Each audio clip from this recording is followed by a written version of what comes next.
One thing that seemingly comes with all premium credit cards, like the American Express Platinum Card, Capital One Venture X, or the US Bank Altitude Reserve, is the ability to go to virtually any airport lounge thanks to either the credit card lender itself having their own network, or something called the Priority Pass. I remember when I was a kid walking through the airport for the first time and thinking to myself, wow, airport lounges are for the super duper rich. Boy, was I wrong. Virtually anyone nowadays has free access to these lounges thanks to credit card lenders handing out these premium travel credit cards like candy. And today I'll be reviewing a bunch of different airport lounges to see if they're worth all the hype. We'll be ranking them on amenities, things like having a shower or a place to lie down. We'll also rank them based on food and, obviously, how crowded they are overall.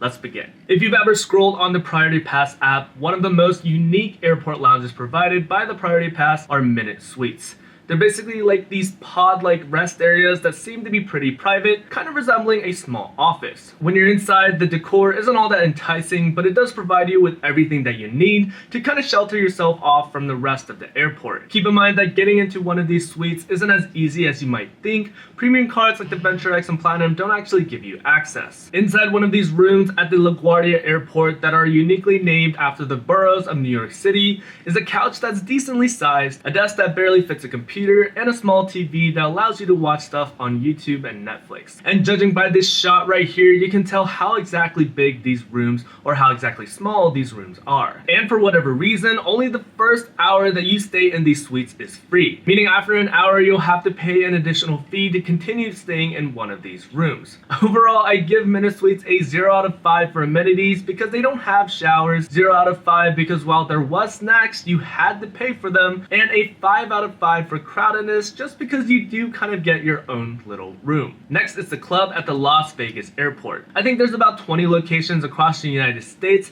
and while it's probably one of the lower end airport lounges that you get access to with the Priority Pass, I actually find them to do their job pretty decently well. While some of the club locations are smaller, the one in Vegas was actually surprisingly big, with 2 smaller rooms that give you more privacy and a huge open area where there weren't actually too many people. What I like about the club lounges are the digital ordering system that you scan at each table that you can then use to order food online, which then the staff will bring out directly to your table. The food selection wasn't the best, but it definitely beats out spending $20+ at some restaurant in the airport. There's also a decent selection of drinks and caffeinated options as well, and I didn't actually get to film this part of the video, but there were these almost lounge chair-like chairs that you could definitely fall asleep on if you had a long layover. The only issue that I had about this lounge was the fact that there wasn't any showers, but overall it was a decently pleasant experience. For the Club Airport Lounge in Las Vegas, I give 2 out of 5 for amenities, 3 out of 5 for food, and 4 out of 5 for crowdedness. It wasn't really crowded when I went there, but obviously that might change throughout the day. Next is a new Capital One exclusive lounge at the Washington DC Dulles International Airport. The only way you can get access to this lounge is by having a Capital One Venture X or Venture X Business credit card. And if you do have either card, you are allowed to invite 2 additional guests inside as well. One thing that I do find endearing about Capital One lounges is that the 2 times that I've been inside one, I've actually been able to invite 2 complete strangers as my +1s when I'm traveling alone, and the receptionist has never questioned our relationship. Additionally, Capital One lounges are representative to credit card exclusive lounges, which are definitely different from normal airport lounges that you get access to with the Priority Pass, or airline exclusive lounges where you need certain statuses to gain entry. For credit card exclusive lounges, it's typically having a certain credit card with that company that gains you access. For instance, for American Express, you must have the Amex Platinum card in order to gain access to their airport lounge network. Like I said earlier, the Capital One lounge in DC is one of 3 completed lounges across the United States, with the others being in Dallas and Denver. And once you find where this one is located, you can definitely tell the immediate difference in services compared to normal lounges. The one in DC is located under an old airport communication tower, so you do almost get a 360 degrees of view. And when you walk in, immediately on your left is a grab-and-go style snack area with a ton of different snacks, sandwiches, and drinks, as well as an enticing personal coffee brewing area where you can request different drinks with one of the baristas. You can even get cool custom designs printed on your drinks as well. Once you go deeper inside the lounge, you're met with this long lounge area with tons of couches and seats that run the length of the lounge with an area to order alcoholic drinks in the middle. And also an area that almost runs the same length as the lounge area where you can pick up almost like tapas-like style foods, pastries, and drinks. When I first got there, it was earlier in the morning, so most of the food was brunch food, but it was all still really amazing. I particularly love the cheesy grits and the prosciutto on toast. If you're a fan of alcohol, I did want to mention that this lounge in particular does make a drink that comes in a cup shaped as a B,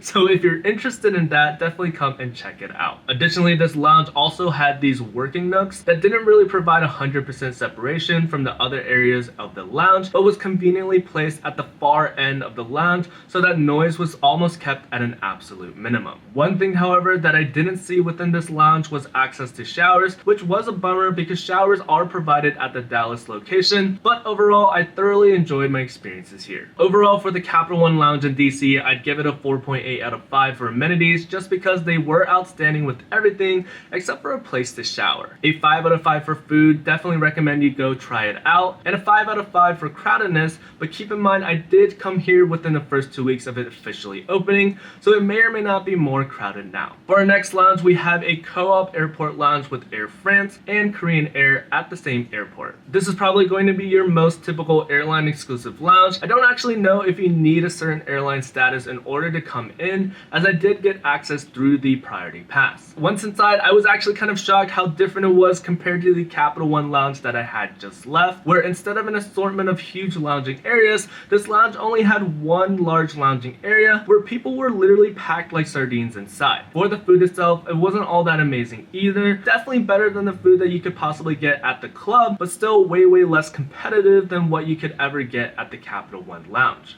Overall, if you do need a place to chill out for a bit and grab a few drinks and snacks to make sure that you don't go hungry, this lounge does still do the job. It was a lot louder in there than any of the other lounges that I had visited, but it did have one redeeming quality, and that was the fact that it was the first lounge that I reviewed in this video that actually had an area to shower. Now, I'm not for sure certain if the showers were working, as I didn't see anyone entering or exiting these rooms, but still, they had showers. Overall, for the Air France Korean Air co-op lounge, I'd have to give it a 2 out of 5 for amenities. They had showers, but everything else about the lounges was just okay. A 2 out of 5 for food, the options weren't that great, and a 1 out of 5 for crowdedness. I could barely find an open seat. Next, I visited the Turkish Lounge at the same airport. Immediately, I was blown away. This lounge blew the Co-op Airline Lounge out of the water. Immediately when you enter, there's a huge open lounging area with lots of food options and sitting areas. The food actually looked amazing, not the tapa style from the Capital One Lounge or finger food from the other lounges that we have visited, but it actually looked like a buffet style lunch. And as you could tell from the video, all of the food looked amazing, and most importantly for me,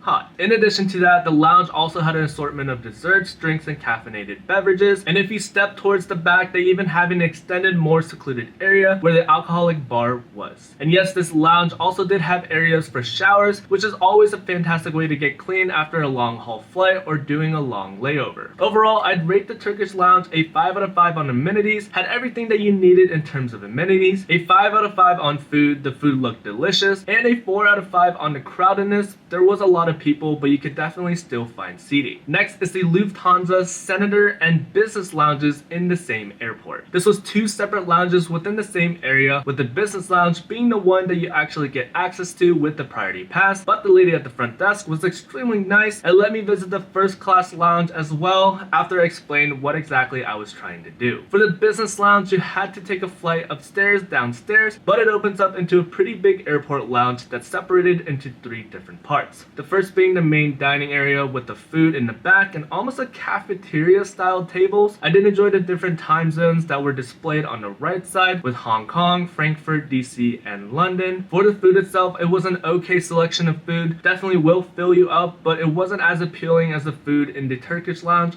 or the Capital One Lounge. I did, however, see a bunch of candy, which was pretty interesting to see considering I hadn't noticed any of that in the other lounges. Still, the food was pretty decent compared to the other lounges lounges I visited, and the lounge itself was actually pretty ginormous without that many people actually inside. And again, there was an area to get a quick shower in, and an area if you needed an alcoholic drink, so overall it was a pretty decent lounge. For the business lounge, Lufthansa gets a 5 out of 5 for amenities, 4 out of 5 for food, and 5 out of 5 for crowdedness. I could hardly see anyone in there. For the senator or first class lounge, it definitely felt a bit elevated compared to what I had just seen. There was a specific area that was partitioned off that I assume you could make reservations for to get some extra room. But the lounge itself was extremely similar to the one downstairs with ample amounts of seating, the giant Lufthansa name beaming in the back, same access to showers and food and drinks, and the same access to a bar. The view was definitely a lot nicer considering it was on a higher floor. I'd also give the same ratings that I did for the business lounge with 5 out of 5 for amenities, 4 out of 5 for food, and 5 out of 5 for crowdedness. Alright, that just about wraps up this video. If you didn't realize, I filmed all of the lounges that I visited at the Washington DC airport on the same day. There weren't any limitations or hiccups in terms of accessing a ton of lounges within the same hour or day, so definitely if you do end up at one as crowded as the Co-op Lounge, it's okay to leave and try your luck somewhere else. What do you think about all of the different types of airport lounges that I visited in this video? Definitely eliminates the common misconception that airport lounges are reserved for the elite. Make sure to hit the subscribe button if you did enjoy this video. I'll definitely be making more of these types of videos in the future. Thank you again so much for watching, and as always, stay safe out there, everybody.